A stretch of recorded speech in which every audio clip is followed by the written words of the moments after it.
Pemirsa, salah satu makanan khas Bandung yakni siomay dan batagor yang laris diburu oleh pembeli setiap harinya ini, dalam sehari pedagang mampu meraup omset hingga ratusan ribu rupiah.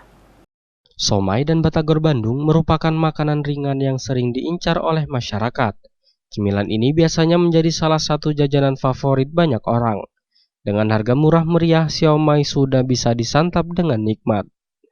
Terletak di Jalan Yos Sudarso, Kelurahan Batu Urip Tabang, Kota Lubuk Linggau, siomay Bandung ini merupakan salah satu rekomendasi tempat jajan dengan harga murah meriah dan rasa yang enak. Siomay Bandung ini laris terjual mulai dari jam 9 pagi hingga jam 5 sore. Adapun menu yang tersedia yakni siomay ikan, batagor, kentang dan tahu dengan saus kacang. Dibanderoli harga Rp5.000 sampai Rp10.000 per porsi. Siomay ini bisa meraup keuntungan hingga Rp500.000 per hari. Siomay dan batagor Bandung yang dibuat sendiri oleh ownernya ini kini sudah memiliki 3 cabang, yakni di Ketuan 1, di Mataram, dan di Jalan Yos Sudarso, Kota Lubuk Linggau. Usaha ini didirikan oleh Adit, warga Ketuan 1 Kabupaten Musirawas, sejak 1 tahun yang lalu. Dirinya berharap mudah-mudahan kedepannya usaha ini semakin ramai dan banyak yang tahu.